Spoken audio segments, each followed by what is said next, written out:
presentasi dari kelompok kami. Perkenalkan, nama saya adalah Ahmad Abdul Ghafur, NIM 61. Assalamualaikum warahmatullahi wabarakatuh. Perkenalkan, nama saya Niasa Putri, NIM 60. Perkenalkan, nama saya Lailatul Firdawardani, NIM 17021030301063. Di sini kami akan menjelaskan mengenai sistem akuntansi biaya. Sistem akuntansi biaya di dalam perusahaan manufaktur erat hubungannya dengan sistem pengawasan produksi, karena kegiatan utamanya berada pada fungsi produksi. Untuk pertama kami akan menjelaskan mengenai sistem pengawasan produksi. Materi yang akan kami sampaikan yaitu mengenai deskripsi kegiatan sistem pengawasan produksi, yang kedua dokumen yang digunakan, yang ketiga fungsi yang terkait, dan yang terakhir jaringan prosedur yang membentuk sistem. Nah, masuk yang pertama yaitu sistem pengawasan produksi. Sistem pengawasan produksi ini terdiri dari jaringan prosedur untuk mengawasi order produksi agar terjadi koordinasi antara sistem penjualan, penyediaan bahan baku, fasilitas pabrik, dan penyediaan tenaga kerja guna memenuhi order produksi. Sistem pengawasan produksi ini ditujukan untuk mengawasi order produksi yang dikeluarkan oleh fungsi produksi. Di dalam perusahaan yang produksinya berdasarkan pesanan dari pembeli, order produksi erat hubungannya dengan order yang diterima oleh fungsi penjualan dari pembeli. Selanjutnya mengenai dokumen yang digunakan.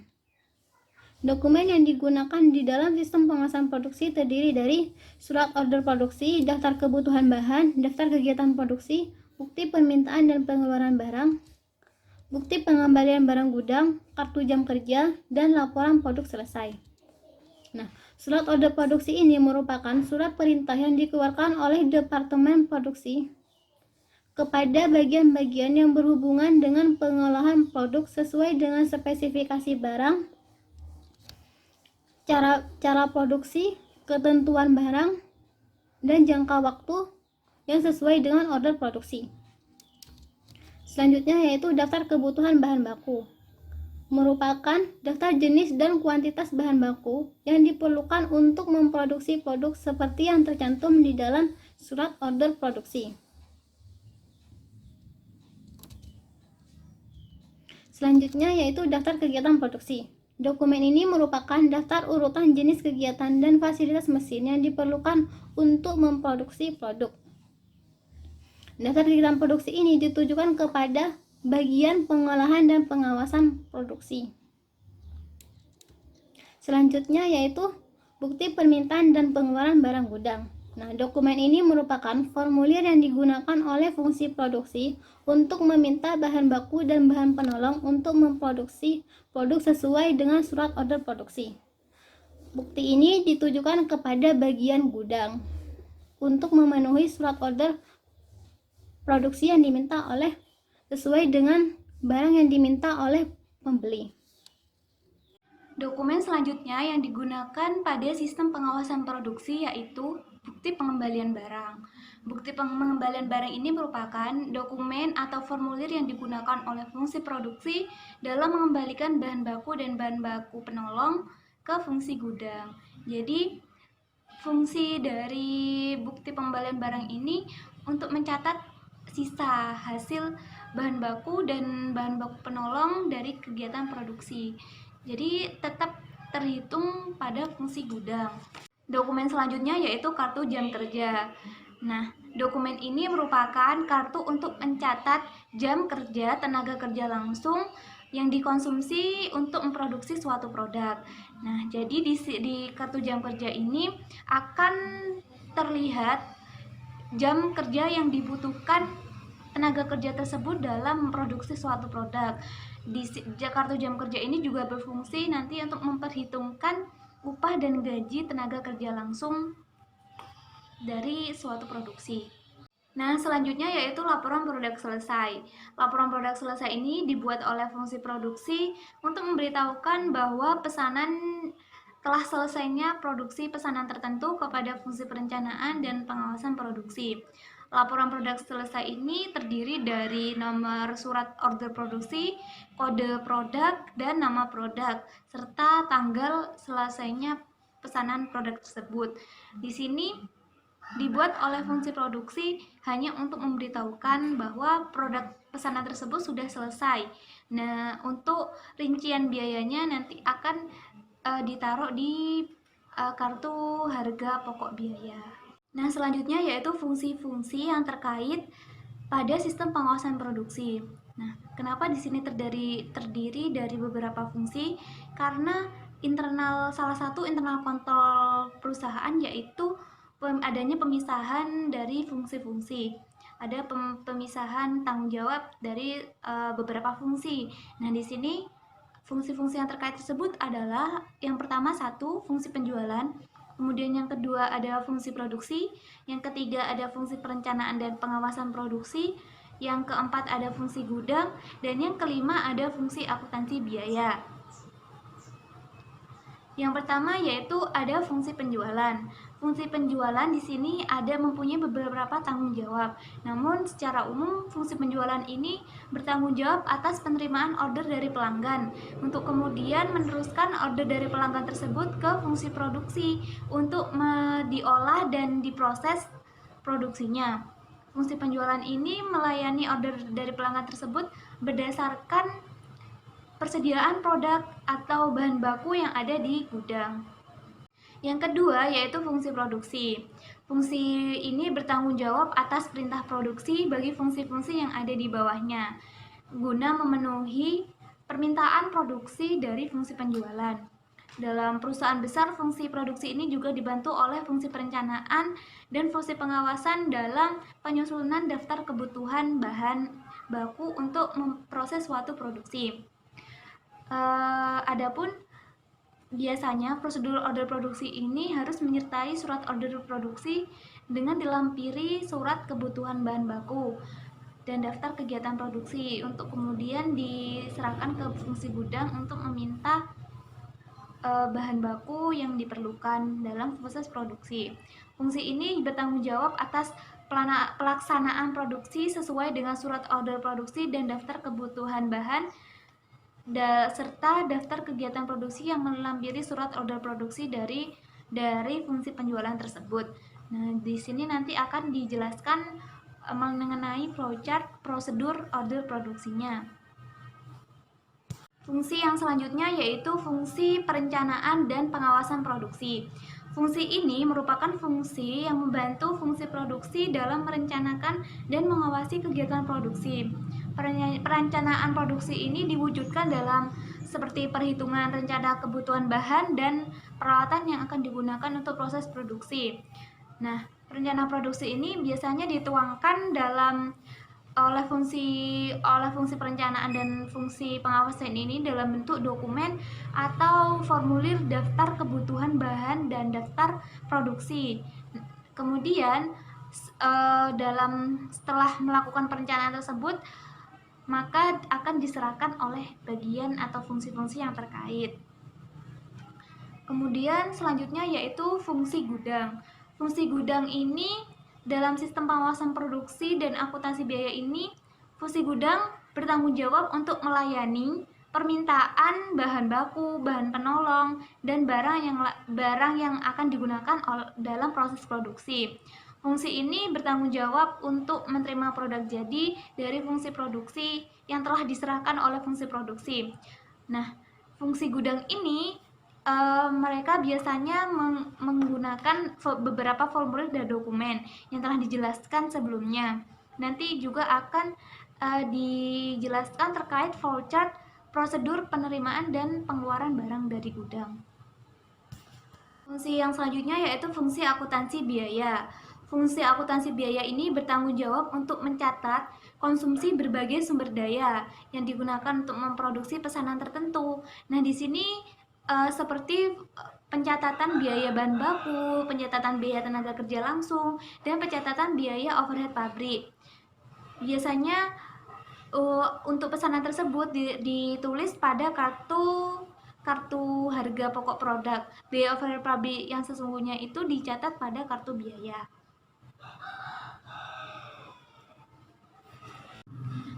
Dan selanjutnya yaitu jaringan prosedur yang membentuk sistem. Dan kita ketahui bersama bahwa sistem adalah kumpulan dari beberapa prosedur. Jadi jaringan yang membentuk prosedur yang membentuk sistem ini terdiri dari beberapa prosedur, yaitu prosedur yang pertama ada prosedur order produksi. Kemudian yang kedua ada prosedur permintaan dan pengeluaran barang gudang. Yang ketiga ada prosedur perencanaan jam tenaga kerja langsung. Dan yang keempat ada prosedur produk selesai. Yang pertama yaitu prosedur order produksi. Dokumen yang terkait yaitu tentu saja surat order produksi. Dalam prosedur ini, surat order produksi dikeluarkan oleh fungsi produksi gunanya untuk mengkoordinasikan pengolahan bahan baku menjadi produk jadi. Nah, surat order produksi yang dikeluarkan oleh Departemen Produksi ini harus didasarkan sesuai dengan pesanan atau order dari pembeli yang diterima dari fungsi penjualan. Nah, atau biasanya juga berdasarkan permintaan dari fungsi gudang. Pada perusahaan manufaktur, prosedur order produksi ini dibagi menjadi dua tipe. Yang pertama yaitu prosedur order produksi khusus dan prosedur order produksi berulang kali. Dan umumnya prosedur produksi khusus itu digunakan oleh perusahaan yang menerima pesanan berdasarkan pesanan tertentu. Dan sedangkan prosedur order produksi berulang kali itu umumnya digunakan dalam perusahaan yang berproduksi massa. Jadi mereka itu tidak berdasarkan pesanan, melainkan sesuai untuk memenuhi kebutuhan. Contohnya itu seperti perusahaan semen dan perusahaan pupuk. Mereka itu melakukan order produksi itu sesuai dengan untuk memenuhi kebutuhan atau memenuhi persediaan yang ada di gudang.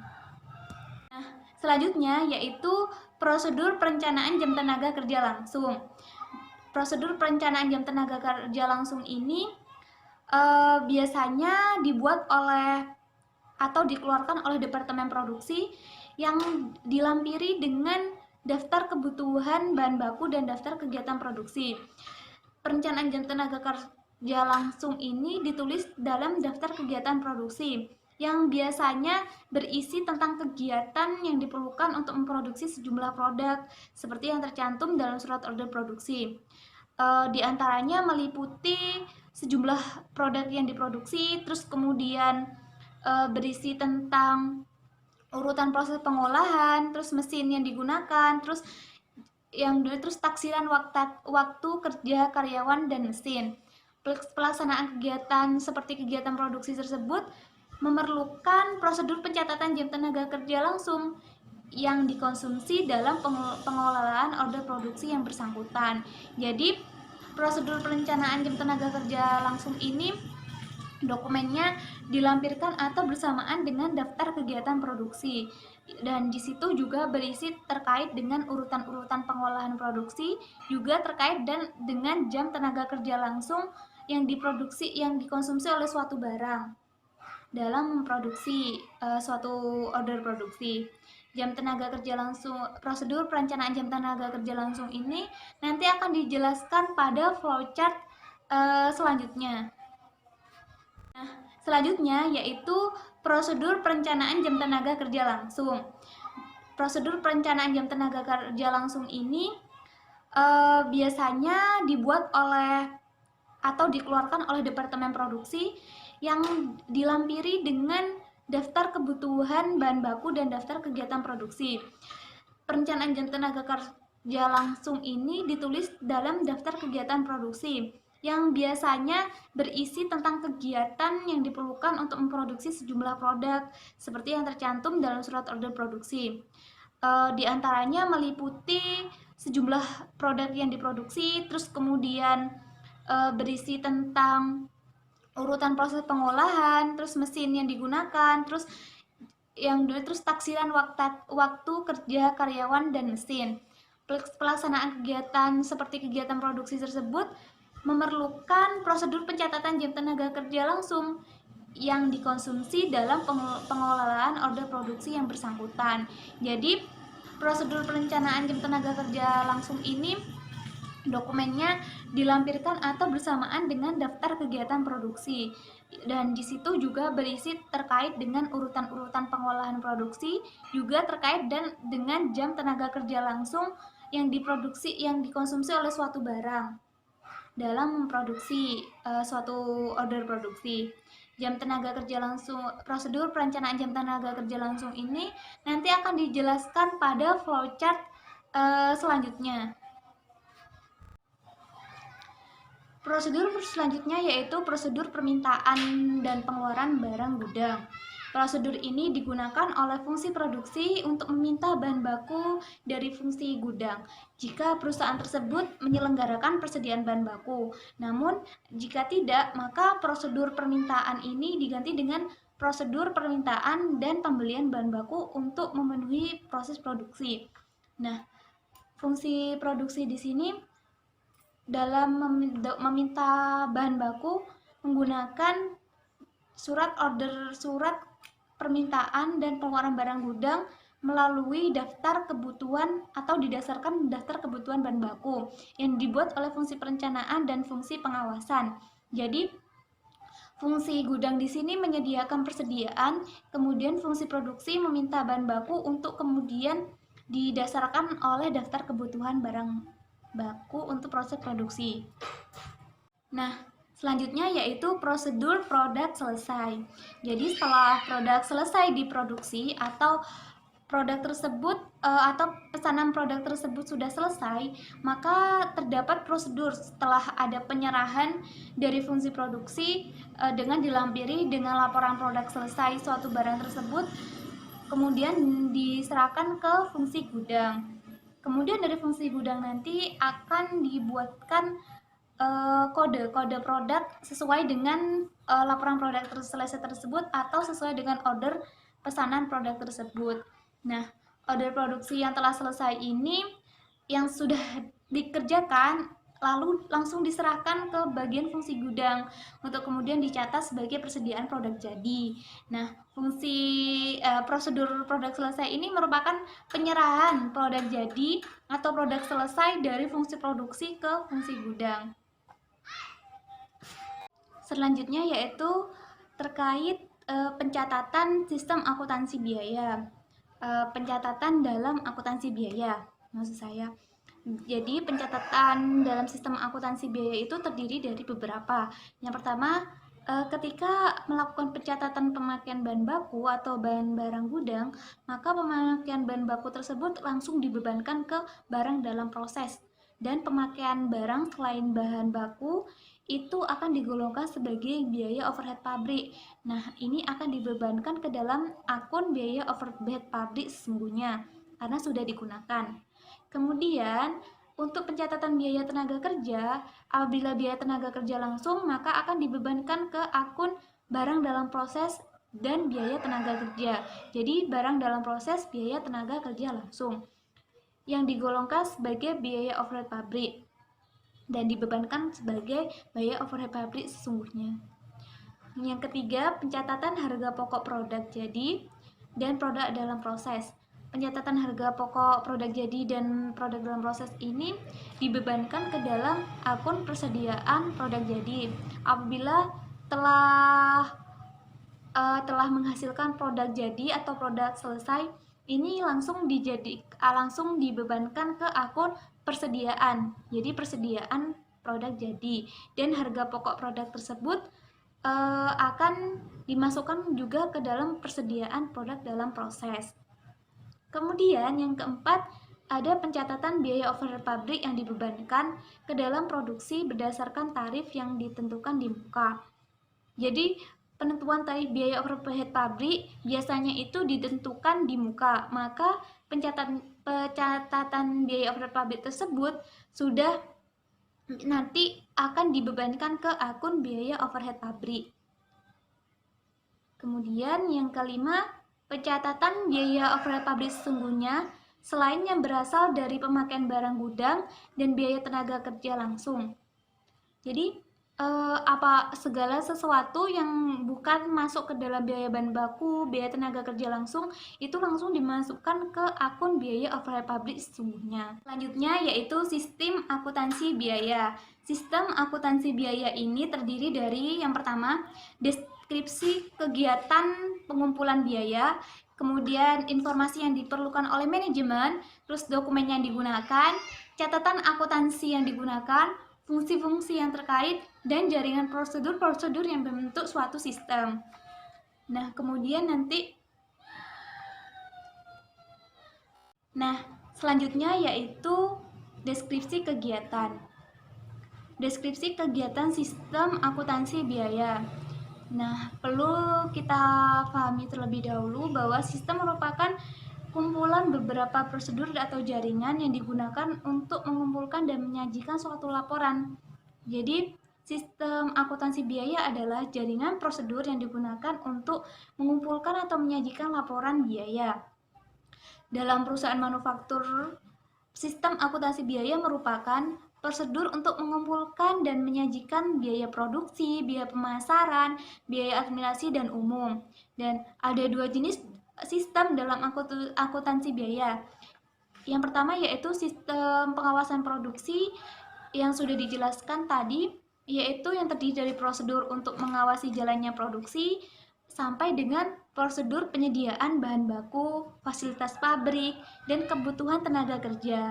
Nah, yang kedua berkaitan dengan sistem akuntansi biaya yang fungsinya untuk mengumpulkan dan menyajikan laporan biaya dan yang terkait klarifikasi data-data dalam bentuk biaya produksi dan biaya non-produksi. Berikut merupakan kerangka unsur yang mempengaruhi perancangan sistem akuntansi biaya. Berikut penjelasan terkait kerangka unsur yang mempengaruhi sistem akuntansi biaya. Nah, yang pertama yaitu biaya itu sendiri. Biaya adalah pengorbanan yang dikeluarkan oleh suatu perusahaan untuk kemudian akan memberikan manfaat di masa yang akan datang. Nah, biaya itu sendiri dibagi menjadi dua, yaitu biaya produksi dan biaya non-produksi. Adapun metode biaya yang digunakan yaitu ada metode full costing dan ada metode variable costing. Dalam sistem akuntansi biaya itu terdiri dari sistem akuntansi biaya standar dan sistem akuntansi biaya historis. Maksudnya apa? Di situ juga dijelaskan terkait metode. Dalam proses produksi tersebut ada yang produksi berdasarkan pesanan dan ada yang berdasarkan proses. Artinya apa? Juga apabila produksi tersebut berdasarkan pesanan, maka metode harga pokoknya menggunakan metode harga pokok pesanan. Apabila produksi tersebut per departemen, artinya produksi tersebut berdasarkan proses, maka metode harga pokok produksinya menggunakan metode harga pokok proses. Dalam sistem akuntansi biaya, pencatatan akuntansinya yaitu ketika terjadinya pencatatan pemakaian barang dari gudang, maka langsung dibebankan ke dalam barang dalam proses. Selanjutnya yaitu terkait pencatatan sistem akuntansi biaya, pencatatan dalam akuntansi biaya maksud saya. Jadi pencatatan dalam sistem akuntansi biaya itu terdiri dari beberapa. Yang pertama, ketika melakukan pencatatan pemakaian bahan baku atau bahan barang gudang, maka pemakaian bahan baku tersebut langsung dibebankan ke barang dalam proses, dan pemakaian barang selain bahan baku itu akan digolongkan sebagai biaya overhead pabrik. Nah, ini akan dibebankan ke dalam akun biaya overhead pabrik sesungguhnya karena sudah digunakan. Kemudian untuk pencatatan biaya tenaga kerja, apabila biaya tenaga kerja langsung, maka akan dibebankan ke akun barang dalam proses dan biaya tenaga kerja. Jadi barang dalam proses, biaya tenaga kerja langsung, yang digolongkan sebagai biaya overhead pabrik dan dibebankan sebagai biaya overhead pabrik sesungguhnya. Yang ketiga, pencatatan harga pokok produk jadi dan produk dalam proses. Pencatatan harga pokok produk jadi dan produk dalam proses ini dibebankan ke dalam akun persediaan produk jadi. Apabila telah menghasilkan produk jadi atau produk selesai, ini langsung dibebankan ke akun persediaan. Jadi persediaan produk jadi, dan harga pokok produk tersebut akan dimasukkan juga ke dalam persediaan produk dalam proses. Kemudian yang keempat, ada pencatatan biaya overhead pabrik yang dibebankan ke dalam produksi berdasarkan tarif yang ditentukan di muka. Jadi penentuan tarif biaya overhead pabrik biasanya itu ditentukan di muka, maka pencatatan biaya overhead pabrik tersebut sudah nanti akan dibebankan ke akun biaya overhead pabrik. Kemudian yang kelima, pencatatan biaya overhead pabrik sesungguhnya selain yang berasal dari pemakaian barang gudang dan biaya tenaga kerja langsung. Jadi segala sesuatu yang bukan masuk ke dalam biaya bahan baku, biaya tenaga kerja langsung, itu langsung dimasukkan ke akun biaya overhead pabrik sesungguhnya. Selanjutnya yaitu informasi yang diperlukan oleh manajemen. Apa saja? Yaitu yang pertama ada order produksi yang belum selesai, yang kedua ada order produksi yang telah selesai, yang ketiga adalah harga pokok produk asli, yang keempat ada harga pokok produk yang masih dalam proses pada saat tertentu, dan yang kelima adalah biaya menurut pusat biaya. Nah, itulah tadi informasi yang diperlukan oleh manajemen. Untuk selanjutnya yaitu berkaitan dengan dokumen yang diperlukan akan dijelaskan oleh teman saya. Di sini saya akan melanjutkan presentasi dari kelompok kami. Perkenalkan, nama saya adalah Ahmad Abdul Ghafur, NIM 61. Di sini saya akan melanjutkan presentasi dari saudari Nia sebagai presentator yang pertama, yaitu tentang dokumen yang digunakan dalam sistem informasi akuntansi biaya. Yaitu yang pertama merupakan surat order produksi, dan yang kedua adalah daftar kebutuhan bahan, yang ketiga adalah daftar kegiatan produksi, yang keempat merupakan bukti permintaan dan pengeluaran barang, yang kelima adalah bukti pengembalian barang dari gudang, yang keenam adalah kartu jam kerja, yang ketujuh adalah laporan produk selesai, dan yang kedelapan atau yang terakhir adalah bukti memorial dan bukti kas keluar. Nah, dari dokumen-dokumen yang telah saya sebutkan di atas ini merupakan dokumen yang telah dijelaskan juga oleh saudari Nia di atas, yang mana dalam penjelasan Mbak Nia di situ sudah dijelaskan fungsi dari masing-masing dokumen yang dibutuhkan dalam sistem informasi akuntansi biaya ini dan juga bentuknya. Nah, untuk teman-teman bisa melihat bentuk atau contoh dari dokumen yang telah saya sebutkan pada PPT di bagian slide yang telah dijelaskan oleh Mbak Nia, seperti itu. Kemudian adalah kita masuki catatan akuntansi yang digunakan dalam sistem informasi akuntansi biaya ini. Yang pertama adalah jurnal pemakaian bahan baku. Jadi jurnal pemakaian bahan baku ini digunakan untuk apa? Digunakan untuk mencatat segala pemakaian yang berkaitan dengan bahan baku produksi pada suatu perusahaan tersebut. Agar apa? Agar segala pengeluaran atau pemakaian bahan baku dari suatu perusahaan tersebut bisa terkontrol dan dapat diketahui secara jelas bagaimana posisi dari kuantitas dari bahan baku tersebut, agar bisa ditentukan bahwasanya perusahaan tersebut harus order kembali bahan baku yang dibutuhkan atau bagaimana, seperti itu. Dan yang kedua adalah register bukti kas keluar.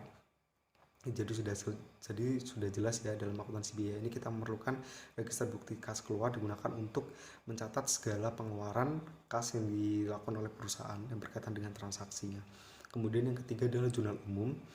Jurnal umum ini merupakan sebuah jurnal yang mana digunakan untuk mencatat segala transaksi yang tidak bisa dicatat pada jurnal khusus lainnya, seperti bukti kas keluar, bukti kas masuk, jurnal penjualan ataupun jurnal pembelian.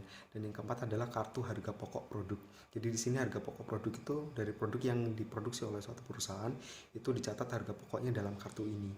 Nah, itu sudah dijelaskan juga dalam presentasinya Mbak Nia, ada di slide yang atas. Seperti itu, contohnya bisa dilihat dalam PowerPoint kita. Seperti itu. Dan yang selanjutnya adalah kartu biaya.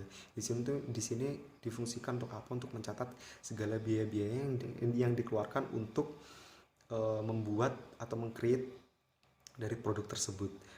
Entah itu mulai dari produk mentah menjadi produk yang setengah jadi, atau produk maksudnya mulai dari bahan baku yang mentah untuk diproduksi untuk menjadi bahan baku yang produk jadi, atau produk yang siap untuk diproduksi lagi, artinya yang setengah jadi, seperti itu. Kemudian adalah ada fungsi yang terkait dalam sistem informasi akuntansi biaya.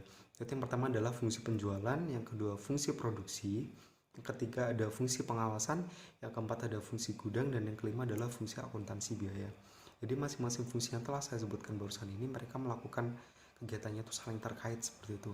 Nah, untuk fungsi penjualan ini yaitu untuk untuk menangani segala transaksi yang berkaitan dengan penjualan dari suatu perusahaan itu.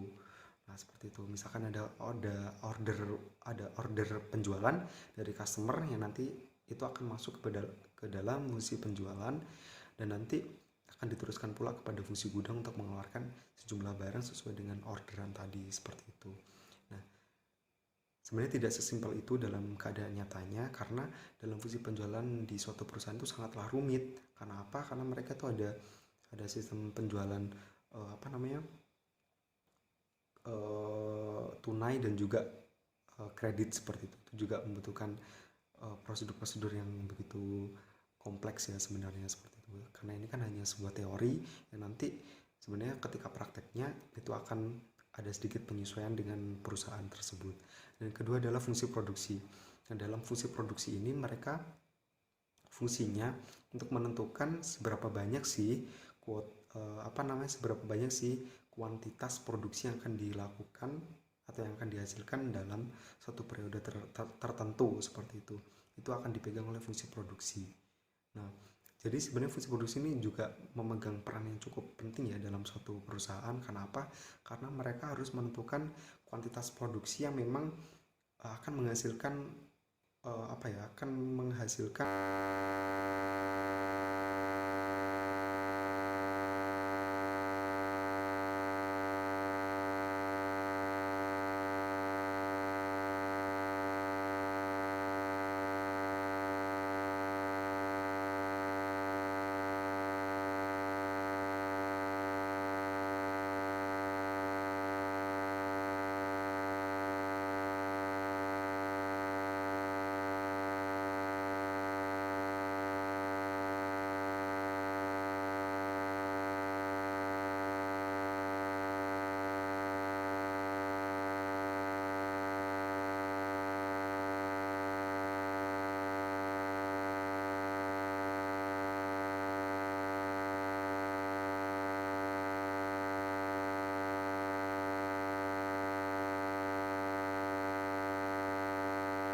Nah, kemudian ada jaringan prosedur yang membentuk sistem. Seperti yang kita ketahui ya, bahwasanya sistem itu merupakan gabungan dari beberapa prosedur, ya kan.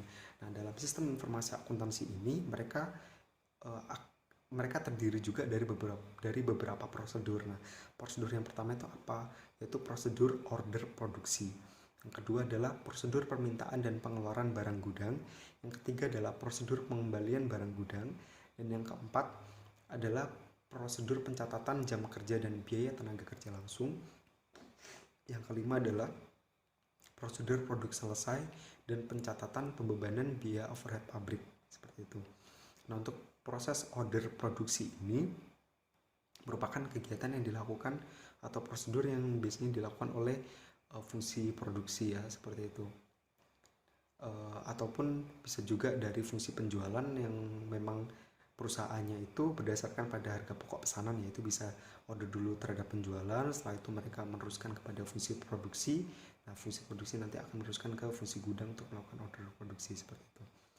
Dan yang kedua adalah prosedur permintaan dan pengeluaran barang gudang. Ini dilakukan oleh fungsi produksi ya, karena mereka kan membutuhkan bahan baku untuk melakukan produksi. Nah, itu bahan bakunya didapatkan dari mana kalau bukan dari fungsi gudang, seperti itu. Jadi mereka akan mengeluarkan order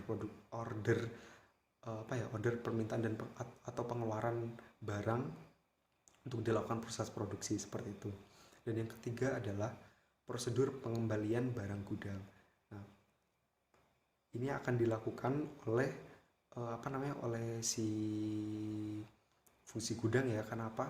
Karena pada kenyataannya apabila suatu perusahaan itu melakukan fungsi gudangnya, artinya mereka misalkan dinilai bahwasanya persediaan barangnya dalam gudang itu sudah memenuhi standar untuk dilakukan pengisian ulang, maka sebuah perusahaan itu akan melakukan order pembelian kepada suppliernya. Nah, barang yang telah dibeli itu tidak semuanya sesuai atau kadang mengalami cacat. Nah, cacat itulah yang nantinya juga akan diretur. Nah, retur itu kan membutuhkan proses pengeluaran barangnya juga dan akan mempengaruhi akun-akun atau perkiraan-perkiraan dalam suatu perusahaan. Nah, itu pengeluaran barang gudangnya itu dilakukan oleh fungsi gudang, seperti itu. Dan yang nanti akan dicatat oleh bagian-bagian terkait, seperti itu. Dan yang keempat adalah prosedur pencatatan jam kerja dan biaya tenaga kerja langsung.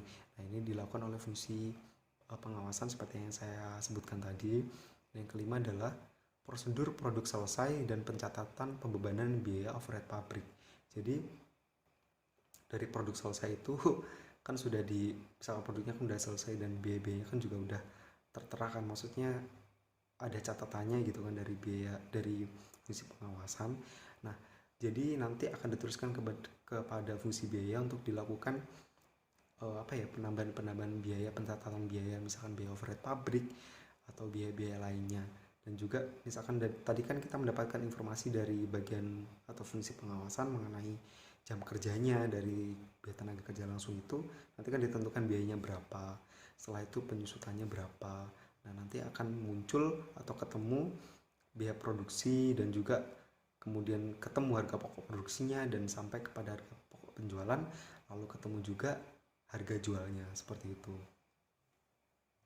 Nah, kemudian ada unsur pengendalian internal. Unsur pengendalian internal itu yang pertama adalah organisasi. Nah, dalam organisasi ini tentunya segala fungsi yang terkait itu harus dipisahkan sesuai dengan fungsinya masing-masing ya, seperti itu. Yang pertama itu fungsi pencatatan biaya harus terpisah dari fungsi produksi. Nah, jadi ini sudah jelas karena sebenarnya dalam kenyataannya fungsi produksi itu sudah memegang job disk yang cukup banyak.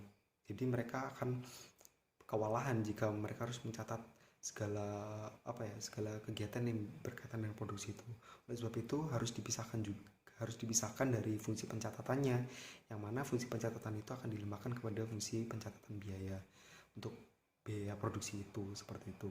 Ini kedua adalah fungsi pencatatan biaya harus terpisah dari fungsi yang menganggarkan biaya. Nah, jadi si fungsi pencatatan biaya ini mereka lebih ke pelaksana. Nah, kemudian untuk fungsi yang menganggarkan biaya ini mereka adalah si manajer keuangannya, seperti itu. Jadi mereka menganggarkan atau memperkirakan biaya yang harus dikeluarkan untuk produksi di periode tertentu itu berapa. Nah, itu yang menganggarkan adalah manajer keuangan, dan kemudian yang melaksanakan adalah si fungsi pencatatan biaya ini. Kemudian yang ketiga adalah fungsi gudang harus terpisah dari fungsi produksi. Jadi sudah jelas bahwasanya untuk fungsi produksi itu kan mereka hanya memproduksi ya, dari barang mentah, dari bahan baku diolah menjadi barang jadi ataupun barang setengah jadi seperti itu. Nah, tetapi dalam fungsi gudang ini mereka menangani bahan baku mentahnya, dan itu bahan baku itu kan terdiri dari banyak ya. Misalkan kita mau membuat kue bolu misalkan, itu kan harus ada bahan baku, misalkan ada tepung, terus ada vanili dan lain sebagainya. Itu kan membutuhkan tempat yang cukup banyak dan membutuhkan pengendalian yang cukup ekstra kan. Nah, itu hanya bahan bakunya, belum lagi ketika sudah diproduksi akan ada produk jadinya, yang mana produk jadi tersebut ya, produk jadi tersebut itu juga harus dikoordinir oleh fungsi gudang agar kondisinya juga tetap stabil seperti itu ya. Dan itu tidak bisa dijadikan satu fungsinya dari fungsi produksi dengan fungsi gudang, karena mereka sebenarnya terkait tapi tidak jadi satu seperti itu. Dan yang keempat adalah fungsi gudang harus terpisah dari fungsi akuntansi. Jadi di sini sudah jelas karena job listnya juga lumayan sebenarnya lumayan jauh ya, jadi memang harus dipisahkan seperti itu. Kemudian ada unsur pengendalian internal yang kedua adalah sistem otorisasi dan prosedur pencatatan. Yang pertama adalah, jadi sebelumnya di sini dalam sistem otorisasi dan prosedur pencatatan ini sebenarnya pada umumnya, maksudnya secara umum untuk unsur pengendalian internal ini mereka tuh lebih menekankan kepada setiap kegiatan yang dilakukan masing-masing fungsi itu mereka harus mendapatkan otorisasi dari kepalanya sendiri. Agar apa? Tujuannya tuh untuk apa? Tujuannya untuk agar ada suatu pengkontrolan dari kepala yang bertanggung jawab dari fungsi tersebut seperti itu. Nah, itu yang pertama, surat order produksi diotorisasi oleh kepala fungsi produksi. Jadi jelas ya, bahwasanya ketika hendak melakukan produksi, bagian dari fungsi produksi itu kan nanti ada bagian-bagiannya. Nah, itu mereka untuk melakukan produksinya itu harus meminta persetujuan dari kepala fungsi produksi itu sendiri.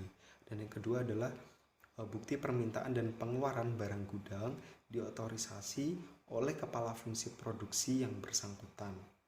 Seperti itu. Jadi untuk melakukan permintaan atau pengeluaran barang dari suatu gudang itu dari fungsi produksi yang bersangkutan, kan dari fungsi produksi itu kan sebenarnya ada berbagai bagian kan, maksudnya fungsi produksi untuk produk apa. Nah, itu mereka harus mendapatkan persetujuan dari masing-masing kepala fungsi produksinya seperti itu. Nah, kemudian yang ketiga adalah bukti kas keluar diotorisasi oleh fungsi akuntansi keuangan. Jadi jelas ya, karena yang memegang fungsi pencatatan keuangan itu kan bagian akuntansi seperti itu. Dan yang keempat adalah kartu jam kerja diotorisasi oleh kepala fungsi produksi yang bersangkutan. Nah, jadi kartu jam kerja itu kan untuk mencatat untuk mencatat jam kerja yang dilakukan oleh si tenaga kerjanya.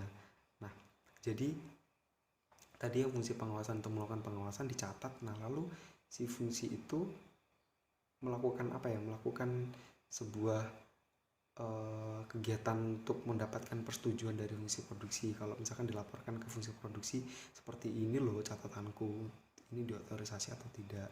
Nah, misalkan setelah diotorisasi, maka dari fungsi pengawasan akan dilanjutkan kepada fungsi akuntansi biaya untuk dilakukan pencatatan seperti itu. Oleh sebab itu dari awal saya sudah bilang bahwasanya kami sudah bilang bahwasanya memang dari fungsi-fungsi yang terkait itu mereka sebenarnya melakukan kegiatannya itu berhubungan antara satu dengan yang lainnya seperti itu. Jadi tidak bisa dipisahkan. Kemudian yang selanjutnya adalah unsur pengendalian internal yang ketiga, yaitu praktik yang sehat. Yang pertama, surat order produksi, bukti permintaan dan pengeluaran barang gudang, bukti kas keluar, dan bukti memorial bernomor urut tercetak dan penggunanya dipertanggungjawabkan. Jadi sudah jelas ya, intinya segala kegiatan ini tuh harus dilakukan dengan dengan prosedur yang tertata ya, dan harus dilakukan dengan sesuai agar bisa dikatakan dengan praktik yang sehat seperti itu. Dan setiap fungsi-fungsi yang melakukan kegiatan tersebut mereka harus berani atau harus bisa mempertanggungjawabkan dari fungsi yang telah mereka lakukan Sebenarnya intinya seperti itu.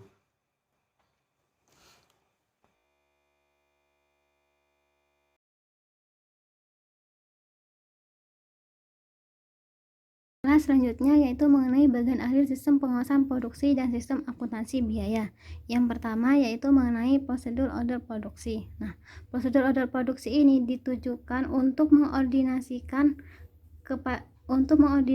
kegiatan produksi produk untuk memenuhi pesanan pembeli atau kebutuhan produk dalam jangka waktu tertentu.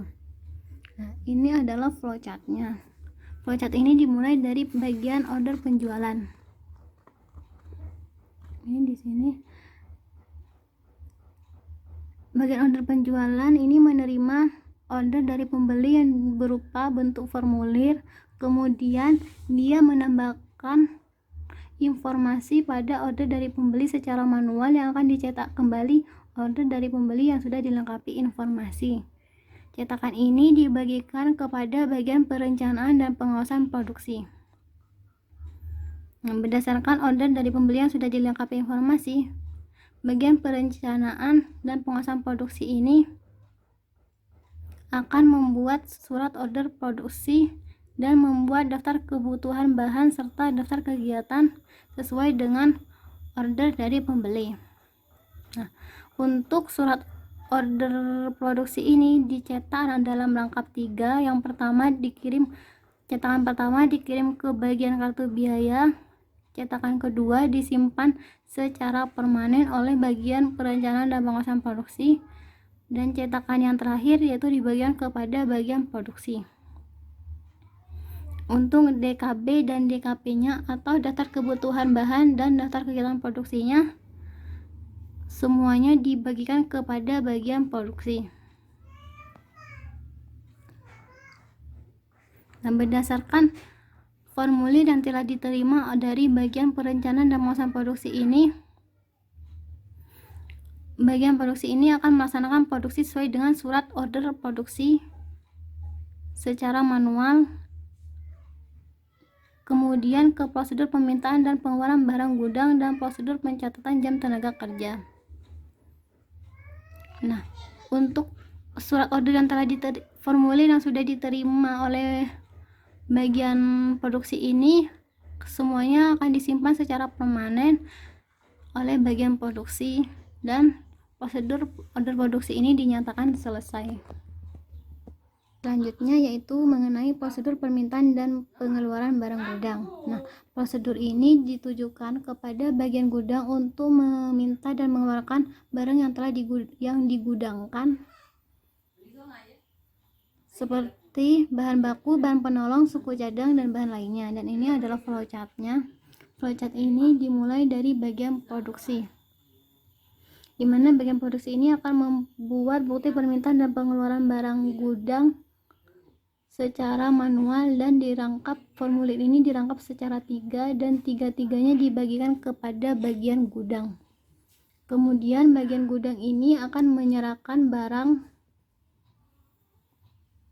dan mengisi kuantitas barang yang telah diserahkan kepada BPPBG yang telah diterima dari bagian produksi. Nah, setelah diisi, kemudian hasil outputnya yaitu adalah kartu gudang, dan BPPBG yang sudah diisi ini, cetakan pertama dibagikan kepada bagian kartu persediaan, cetakan kedua dibagikan kepada bagian produksi, dan cetakan yang ketiga akan digunakan sebagai arsip permanen oleh bagian gudang.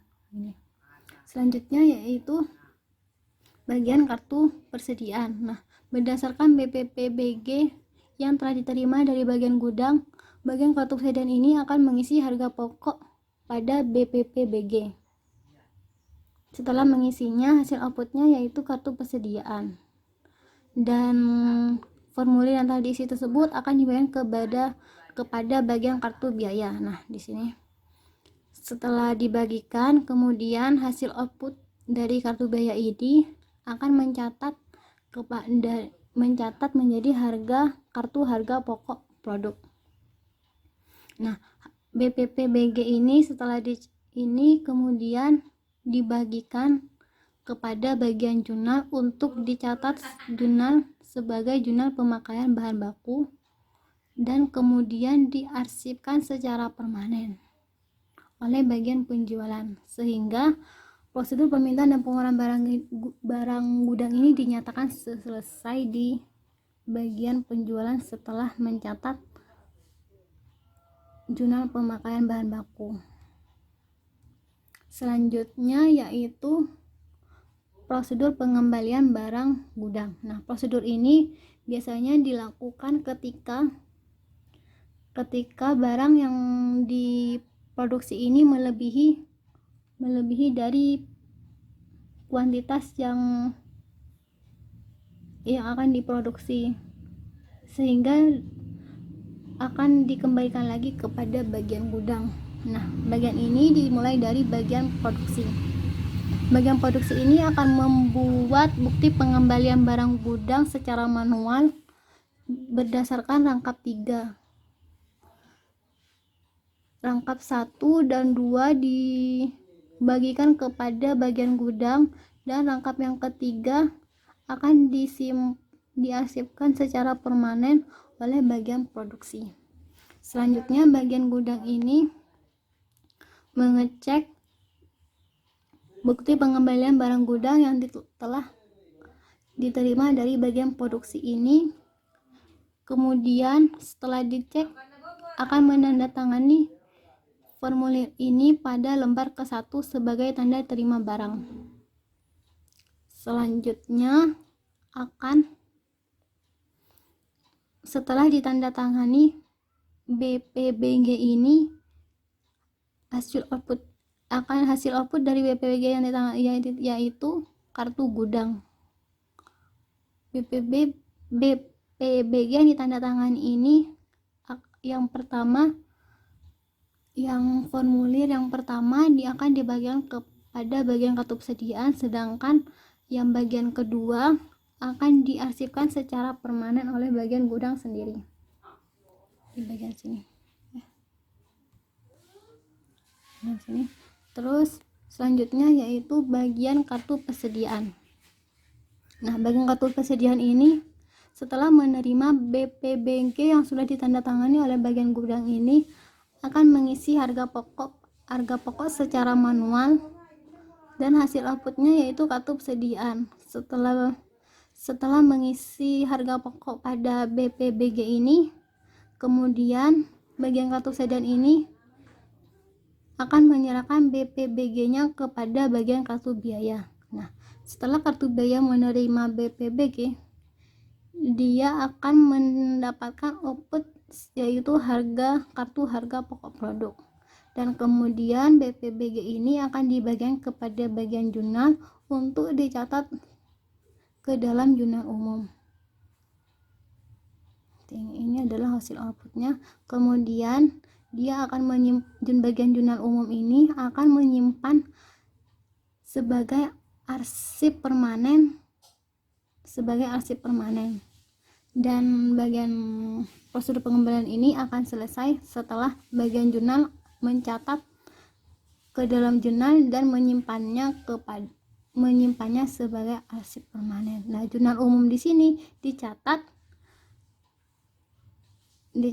dengan mendebit persediaan bahan baku dan mengkredit barang dalam proses. Nah, kemudian kita akan masuki bagian alir sistem pengawasan produksi dan sistem akuntansi biaya untuk prosedur pencatatan jam kerja dan biaya tenaga kerja langsung. Nah, seperti yang teman-teman lihat bahwasanya itu ada tanda mulai. Nah, tanda mulai itu akan selalu diawali dengan bentuknya seperti itu. Seperti persegi panjang, tapi bukan persegi panjang karena sudutnya tidak runcing ya, seperti itu.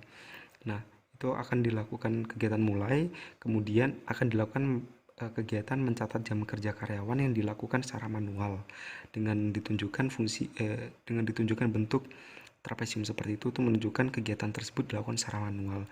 Kemudian akan dihasilkan kartu jam kerja seperti itu.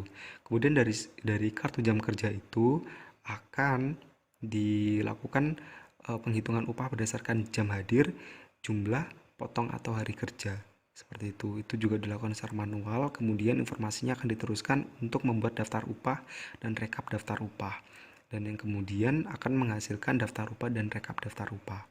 Nah, dari daftar upah dan rekap daftar upah itu kemudian akan dibuatkan bukti kas keluar secara manual juga. Nah, setelah itu akan muncul dokumen selanjutnya, yaitu daftar upah, rekap daftar upah, dan juga bukti kas keluar, yang semuanya akan diberikan kepada maksudnya yang bukti kas keluar itu dan juga RDU atau rekap daftar upah itu akan diberikan kepada kasa. Nah, dari bagian kasa itu kemudian akan dibuat bukti memorial, yang kemudian dari bukti memorial itu akan muncul lagi RDU atau rekap daftar upah, kemudian bukti kas keluar, dan yang terakhir adalah bukti memorialnya. Dan kemudian ada jurnal umum yang dilakukan secara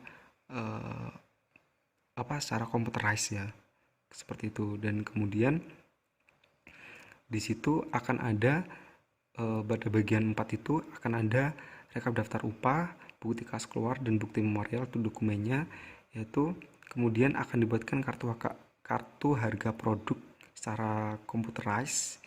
Setelah itu dari dokumen tersebut itu ada gambar segitiga N, itu artinya pada dokumen bukti kas keluar dan bukti memorial itu akan dilakukan penyimpanan terhadap media tertentu.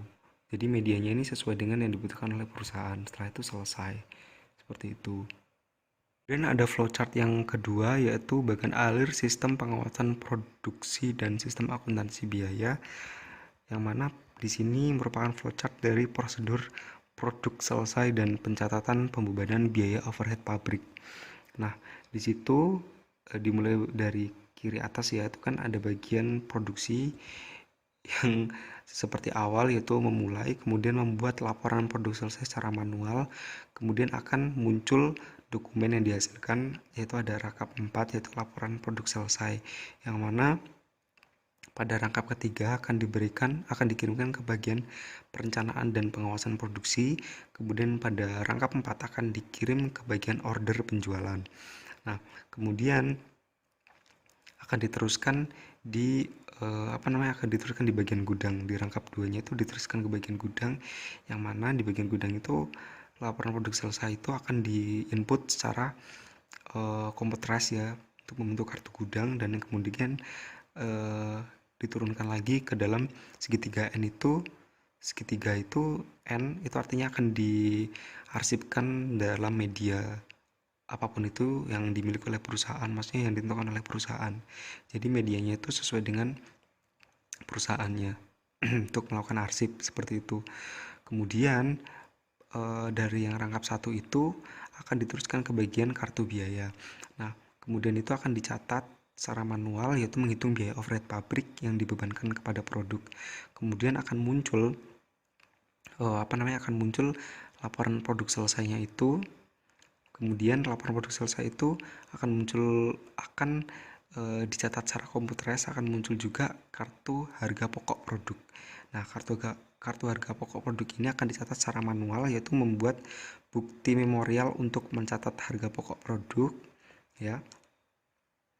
Yang langsung di bawahnya itu kan muncul KHPP, kartu harga pokok produk, kemudian itu kan yang dilakukan secara komputerized ya, kemudian akan menghasilkan juga LPS tadi yang dari atas, kemudian memunculkan juga dokumen bukti memorial.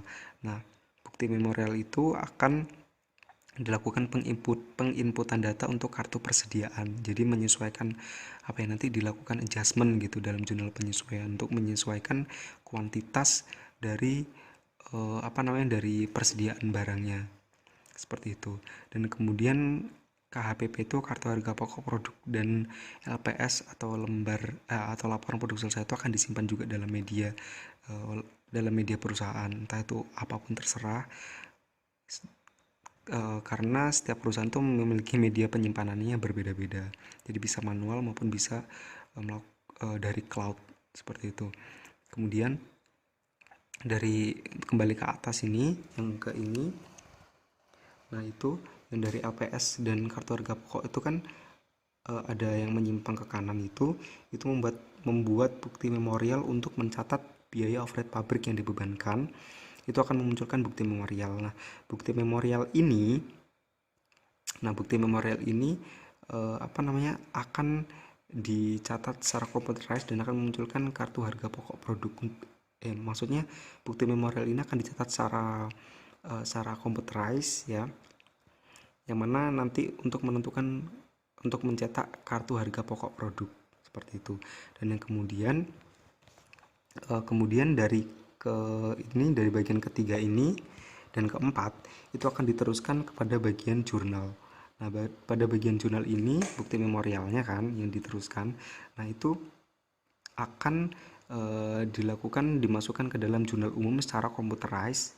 Nah, dan juga akan dilakukan dokumentasi atau arsip ya. Jadi N itu fungsinya adalah atau lambangnya untuk melakukan sebuah penyimpanan seperti itu. Dan yang kemudian akan selesai di situ. Seperti itu. Ini ada penjelasannya bahwasanya prosedur pencatatan biaya overhead pabrik sesungguhnya, beban administrasi dan umum, dan beban pemasaran. Bisa dibaca ya, bahwasanya biaya overhead pabrik sesungguhnya, beban administrasi dan umum, dan beban pemasaran terjadi melalui transaksi pengeluaran kas. Jadi sudah jelas.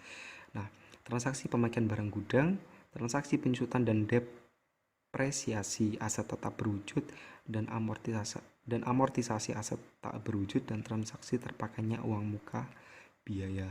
Seperti itu. Jadi biaya-biaya seperti BOP, biaya administrasi dan umum, dan biaya pemasaran itu munculnya dari kegiatan ini. Seperti itu. Untuk flowchart selanjutnya, yaitu berkaitan dengan prosedur pencatatan biaya overhead pabrik sesungguhnya, beban administrasi dan umum, dan beban pemasaran yang berasal dari pengeluaran kas dan yang menggunakan registrasi bukti kas keluar dan jurnal umum. Prosedur ini dimulai dari bagian utang. Bagian utang membuat bukti kas keluar sebanyak rangkap 3 disertai dengan dokumen pendukung. Bukti kas keluar rangkap ke-1 akan digunakan untuk registrasi bukti kas keluar. Untuk bukti kas keluar rangkap kedua akan dikirimkan ke bagian jurnal. Untuk bukti kas keluar rangkap ketiga dan dokumen pendukung akan dikirimkan ke bagian kasa untuk diproses. Kemudian di bagian jurnal menerima bukti kas keluar dari bagian utang dan akan dilakukan pencatatan jurnal umum. Setelah dilakukan pencatatan ke dalam jurnal umum, kemudian secara periodik jurnal tersebut diposting ke dalam buku besar. Kemudian bukti kas keluar tersebut akan dikirimkan ke bagian kartu biaya. Pada bagian kartu biaya ini, bukti kas keluar tersebut dibuatkan kartu biaya. Kemudian, bukti kas keluar tersebut setelah dibuatkan kartu biaya akan diarsipkan atau disimpan secara permanen.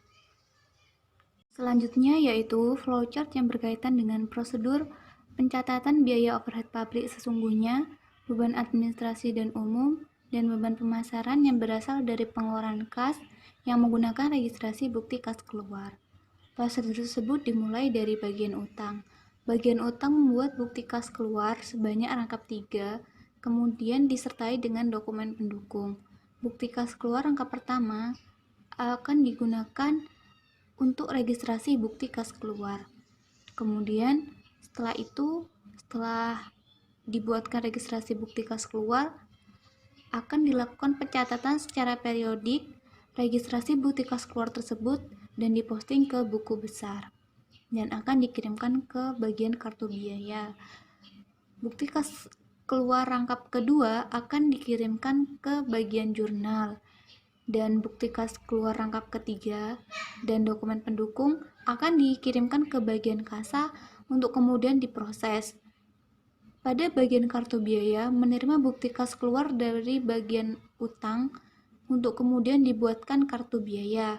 Setelah itu bukti kas keluar tersebut akan dilakukan diarsipkan atau disimpan secara permanen.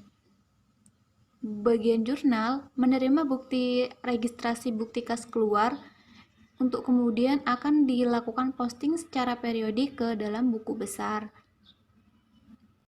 Selanjutnya, flowchart untuk prosedur pencatatan biaya overhead pabrik sesungguhnya, beban administrasi dan umum, dan beban pemasaran yang berasal dari penyusutan, amortisasi, deflasi, dan terpakainya uang muka biaya.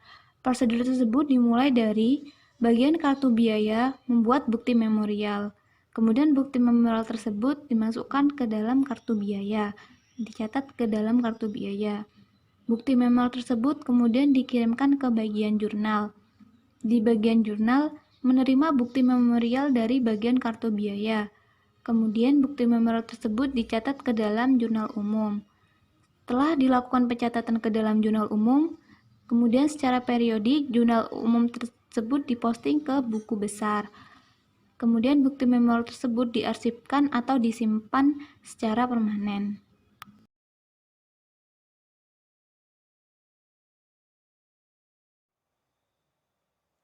Nah, kemudian kita akan masuki pada sesi review jurnal. Nah, jadi jurnal di sini tuh berjudul Sistem Informasi Akuntansi untuk menghitung biaya produksi pada produk makanan kemasan dengan menggunakan metode proses costing. Nah, dengan latar belakang apa? Latar belakangnya adalah karena pencatatan keuangan secara detail dapat dibandingkan antara jumlah pemasukan dan pengeluaran yang dialami oleh perusahaan. Nah, pencatatan penerimaan dan pengeluaran oleh perusahaan tersebut kemudian dapat menghasilkan penentuan biaya produksi. Seperti itu. Dengan adanya sistem informasi ini, dengan diadakannya sistem informasi tersebut yang akan dikembangkan itu akan mempermudah UMKM restu mande dalam mengetahui harga pokok produksi yang akan dijadikan sebagai acuan dalam penentuan harga pokok penjualannya. Seperti itu. Jadi latar belakangnya adalah jadi seperti ini.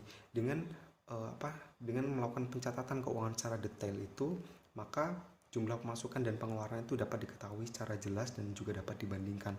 Oleh sebab itu, maka dengan pencatatan tersebut maka akan menghasilkan penentuan biaya produksinya, maka akan dapat diketahui dengan mudah untuk menentukan biaya produksinya, seperti itu kan. Nah, akan tetapi dalam UMKM itu kan biasanya masih belum ada. Oleh sebab itu, si peneliti ini akan melakukan pengembangan tadi itu, pengembangan sistem informasi untuk mencatat biaya produksi pada produk makanan kan. Nah, dengan metode proses costing yaitu pada UMKM Restu Mande. Nah, jadi UMKM Restu Mande ini merupakan UMKM yang bergerak dalam bidang produksi makanan seperti itu. Nah, selanjutnya adalah rumusan masalahnya.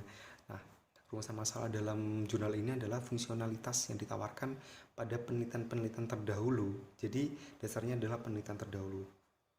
Fungsionalitasnya itu adalah pencatatan dengan menggunakan satu departemen. Maksudnya kayak belum kompleks gitu loh sebenarnya.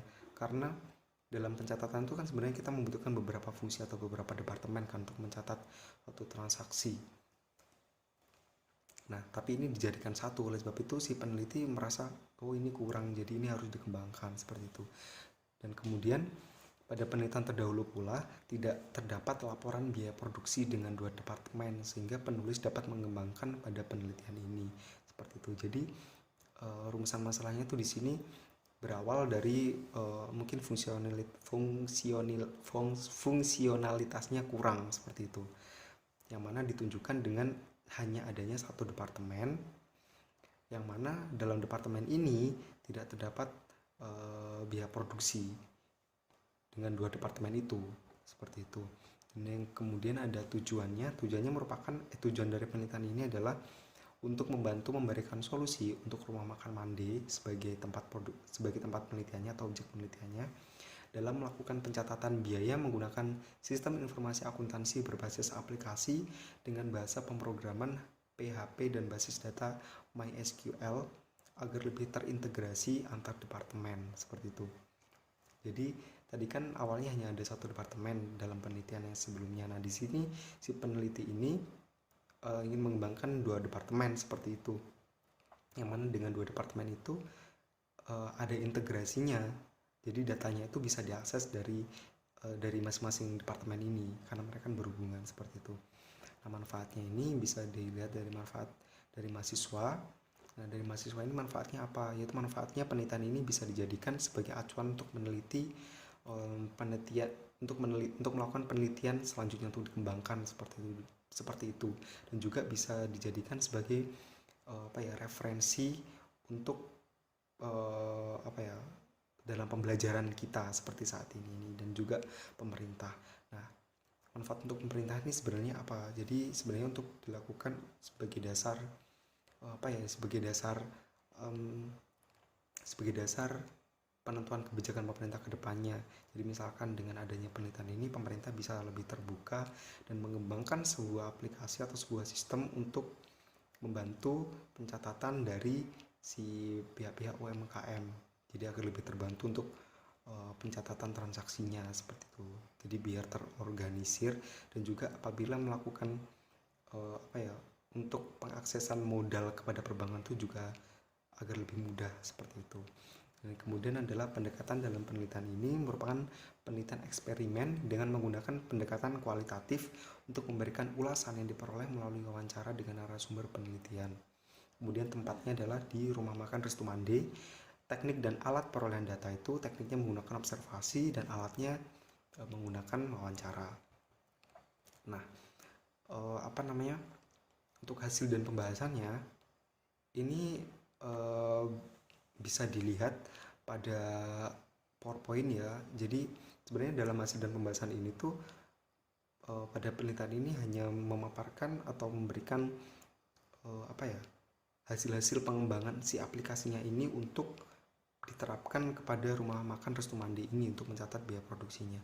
Jadi dalam PPT sudah kami screenshot bentuknya seperti apa yang dikembangkan. Jadi ada data untuk pencatatan biaya bahan baku, kemudian data biaya tenaga kerja langsung, data BOP, data biaya bahan baku untuk departemen 2 dan sebagainya itu sudah saya screenshot di sana dan bisa dilihat. Jadi hanya seperti itu saja untuk hasil dan pembahasannya seperti itu. Dan kemudian akan muncul juga data perhitungan harga pokok produksinya dan juga nanti juga muncul laporan biaya produksi yang mana sebenarnya ini menjadi inti dari rumusan masalah atau latar belakang masalah dari adanya penelitian ini seperti itu untuk memperbaiki fungsionalitas dari si penelitian terdahulunya seperti itu. Dan penutupnya yaitu aplikasi dalam proyek ini dapat membantu pengguna dalam mengelola master data akun, bahan baku, tenaga kerja, output pabrik dan produk kemasan. Jadi kesimpulannya seperti itu. Jadi aplikasi yang dikembangkan ini bisa membantu si pengelola bisa membantu si UMKM ini untuk apa? Untuk mengelola master data akunnya.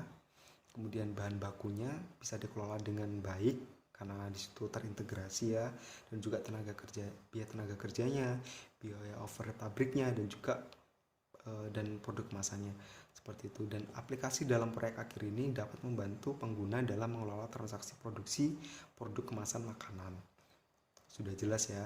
Dan kemudian ketiga adalah aplikasi dalam proyek akhir ini membantu pencatatan transaksi produksi. Dan yang keempat adalah aplikasi dalam proyek akhir ini hanya menyajikan laporan biaya produksi dan catatan akuntansi. Artinya dalam hal ini mereka fokus untuk ke dalam laporan biaya produksinya, outputnya. Jadi bukan untuk laporan keuangan dan sebagainya. Mungkin dari kita atau dari reviewer lain yang ingin mengembangkan lagi bisa dengan dasar atau penelitian terdahulu jurnal ini seperti itu. Terima kasih dari kami. Cukup sekian. Wassalamualaikum warahmatullahi wabarakatuh.